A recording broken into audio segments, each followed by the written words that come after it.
నమస్కారం. మా గల్ఫ్ న్యూస్కి స్వాగతం. ముందుగా ప్రేక్షకులందరికీ వినాయక చవితి శుభాకాంక్షలు. ప్రతిరోజు 6 దేశాల తాజా వార్తల బులెటిన్ మీకు అందించబడుతుంది. కర్బలాలోని అర్బియాన్ తీర్థయాత్రకు హాజరై కువైట్కు తిరిగి వస్తుండగా గురువారం ఉదయం ఇరాక్లో జరిగిన విషాదకరమైన బస్సు ప్రమాదంలో 3 భారతీయులు మరియు ఒక పాకిస్తానీ పౌరుడు ప్రాణాలు కోల్పోయారు. ఆగస్టు 21న ఉదయం 6 గంటల ప్రాంతంలో యాత్రికులను తీసుకెళ్తున్న బస్సును ట్రక్కు ఢీకొట్టడంతో ఈ సంఘటన జరిగింది. మృతులను కువైట్ విశ్వవిద్యాలయంలో ఉద్యోగం చేస్తున్న హైదరాబాద్కు చెందిన సయ్యద్ అక్బర్ అలీ అబీదీ, కువైట్లోని అధాన్ ఆసుపత్రిలో కార్డియాలజిస్ట్ డాక్టర్ గులాం అలీ కుమారుడు, బెంగళూరుకు చెందిన ముసా అలీ యావారి, ఉత్తరప్రదేశ్ చెందిన పర్వేజ్ అహ్మద్గా గుర్తించారు. వారి అంత్యక్రియల ప్రార్థనలు ఇరాక్లోని నజాఫ్లో జరిగాయని వారి బంధువులు తెలిపారు.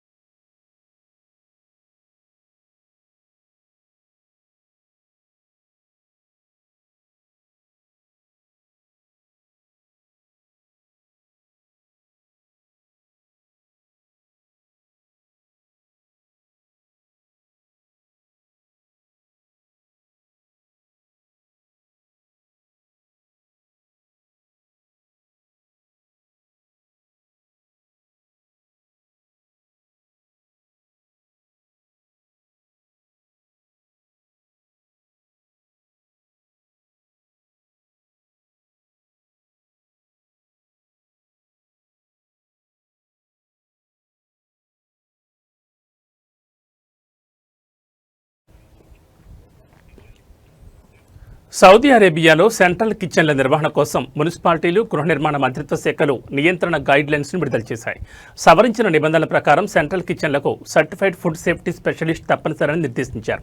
కిచెన్ వ్యర్థాల నిర్వహణ కోసం ఖచ్చితమైన ప్రొఫెషనల్ మెకానిజంలను అమలు చేయడంతో పాటు పని ప్రాంతాలను కవర్ చేసేలా సీసీ కెమెరాల ఏర్పాటు, నమ్మకమైన ఎలక్ట్రానిక్ చెల్లింపు వ్యవస్థలు, కార్మికులకు టాయిలెట్లు, విశ్రాంతి గదులు మరియు దుస్తులు మార్చుకునే గదులతో సహా ప్రత్యేక సౌకర్యాలను అందించాల్సి ఉంటుంది.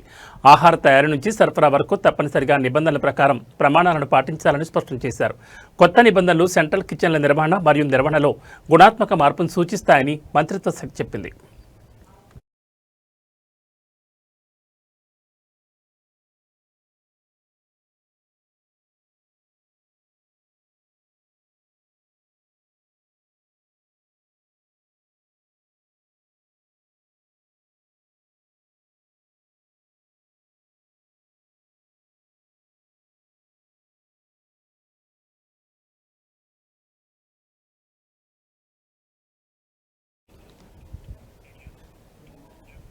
హమద్ అంతర్జాతీయ విమానాశ్రయంలోని కస్టమ్స్ అధికారులు డ్రగ్స్ స్మగ్లింగ్ను అడ్డుకున్నారు. ఎలక్ట్రానిక్ పరికరాల్లో దాచిపెట్టి ఖతార్లోకి హెరాయిన్ అక్రమ రవాణా ప్రయత్నాన్ని చాకచక్యంగా విఫలం చేశారు. వచ్చిన ప్రయాణికుడి లగేజ్పై అధికారులకు అనుమానం రావడంతో ప్రత్యేక స్కానింగ్ పరికరాలను ఉపయోగించి క్షుణ్ణంగా తనిఖీ చేశారు. అతని సూట్ కేస్ మెటల్ ఫ్రేమ్ లోపల దాచిన అనేక హెరాయిన్ ప్యాకేజీలు బయటపడ్డాయి. అతని ల్యాప్టాప్, స్పీకర్లు మరియు హెయిర్ బ్లోవర్ లోపల మరిన్ని ప్యాకేజీలను గుర్తించారు. వీటిని బ్లాక్ టేప్తో చుట్టి ఎలక్ట్రానిక్ పరికరాలు దాచిపెట్టారు. మొత్తం 520 గ్రాముల బరువున్న మొత్తం 13 హెరాయిన్ ప్యాకేజీలను గుర్తించినట్లు కస్టమ్స్ అధికారులు ఒక ప్రకటనలో వెల్లడించారు.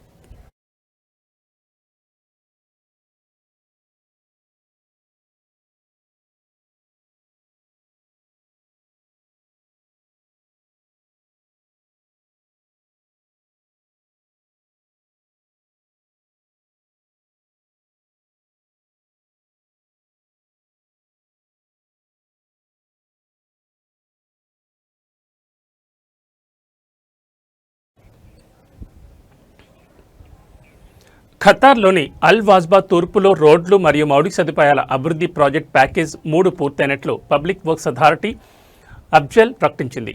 ఈ ప్రాజెక్ట్ ఈ ప్రాంతంలోని రోడ్ నెట్వర్క్ మరియు మౌలిక సదుపాయాల సేవలను అభివృద్ధి చేయడం లక్ష్యంగా పెట్టుకుందని అష్గల్ ఇంజనీర్ అహ్మద్ అల్ మిజాబా తెలిపారు. ఈ ప్రాజెక్ట్ సమీప ప్రాంతాల ప్రజల జీవన నాణ్యతను పెంచుతుందన్నారు. అల్ వాజ్బా తూర్పును అభివృద్ధి చేయాలనే అధికార ప్రణాళికలో 2 ప్యాకేజీలు ఉన్నాయని ఇంజనీర్ అహ్మద్ అల్ మిజాబా తెలిపారు.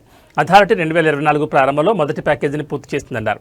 మొత్తం 17 కిలోమీటర్లతో కూడిన ఇంటిగ్రేటెడ్ రోడ్ నెట్వర్క్ ట్రాఫిక్ సమస్యలను తీర్చడంతో పాటు అనేక విద్యా సంస్థలు, వాణిజ్య సంస్థలు మరియు మసీదులు, అల్ వాజ్బా హెల్త్ సెంటర్కు పబ్లిక్ కనెక్టివిటీని అందిస్తుందని పేర్కొన్నారు.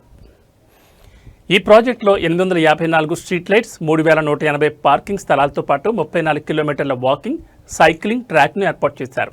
ప్రాజెక్టు పరిధిలో 12 కిలోమీటర్ల మురుగునీటి నెట్వర్క్లు, 15.7 కిలోమీటర్ల ఉపరితల, భూగర్భ జల మరియు వర్షపు నీటిపారుదల నెట్వర్క్లు, 8.5 కిలోమీటర్లు శుద్ధి చేసిన మురుగునీటి నెట్వర్క్ అభివృద్ధి ఉన్నాయని ఇంజనీర్ అల్ తమీమీ పేర్కొన్నారు.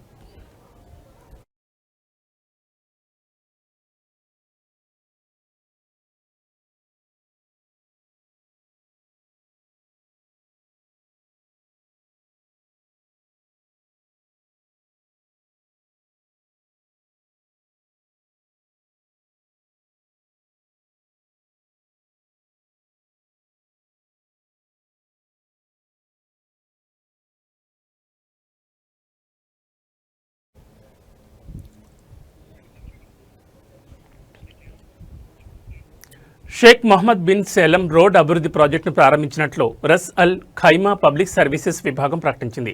ఇది ఎమిరేట్ అంతటా కనెక్టివిటీని మెరుగుపరుస్తుందని పేర్కొన్నారు. అల్ హమ్రా రౌండ్ అబౌట్ నుండి షేక్ మొహమ్మద్ బిన్ జాయిద్ రోడ్తో జంక్షన్ వరకు ఉన్న ఈ ప్రాజెక్ట్ రష్ అల్ ఖైమాలో రోడ్ యుటిలిటీ నెట్వర్క్లను విస్తరించే సమగ్ర ప్రణాళికలో భాగమని తెలిపారు. నిర్మాణ పనుల కోసం రోడ్డును సెప్టెంబర్ 1 నుంచి మూసివేయనున్నట్లు పేర్కొన్నారు. మొదటి దశలో ప్రతి దిశలో రోడ్డును 2 లేన్ల నుంచి 4 లేన్లకు విస్తరిస్తారు. దాంతోపాటు పవర్, టెలికమ్యూనికేషన్స్, నీటిపారుదల మరియు వర్షపు నీటిపారుదల వంటి ముఖ్యమైన యుటిలిటీ నెట్వర్క్లను డెవలప్ చేయనున్నారు. మొదటి దశ ట్రాఫిక్ మళ్లింపు ప్రణాళికలో భాగంగా అల్ హమ్రా రౌండ్ అబౌట్ వద్ద E11ను మూసివేస్తారు. ట్రాఫిక్ను ప్రత్యామ్నాయ మార్గాలకు మళ్లిస్తారు. ఇందుకోసం 2 కిలోమీటర్లు తాత్కాలిక రహదారి నిర్మించారు. ప్రాజెక్టు రెండవ దశతో రోడ్డు విస్తరణ పనులు పూర్తవుతాయి. వీటిలో 4 dolphin junction, E11, E311 junction, D1, red tunnel, S3 మరియు మినా అల్ అరబ్ టన్నెల్ ఉన్నాయి. రస్ అల్ ఖమైలో పెరుగుతున్న జనాభా అవసరాలకు అనుగుణంగా రోడ్ నెట్వర్క్ను విస్తరిస్తున్నారు.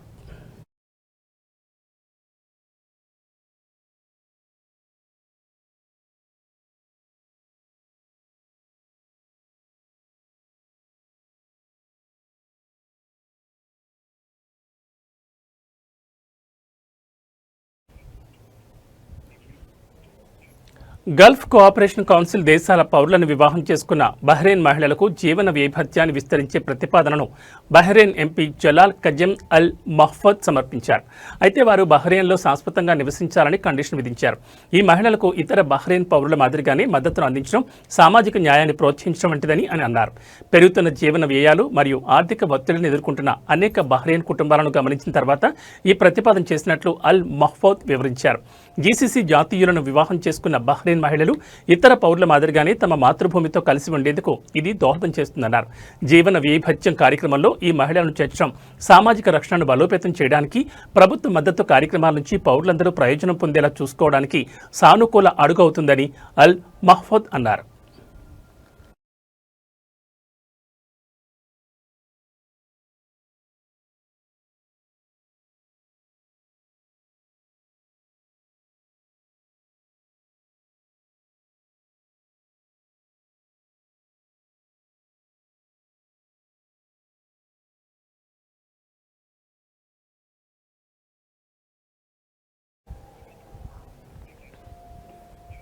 ఇవి మా గల్ఫ్ న్యూస్ విశేషాలు. మరో బులెటిన్లో మళ్ళీ కలుసుకుందాం. నమస్కారం.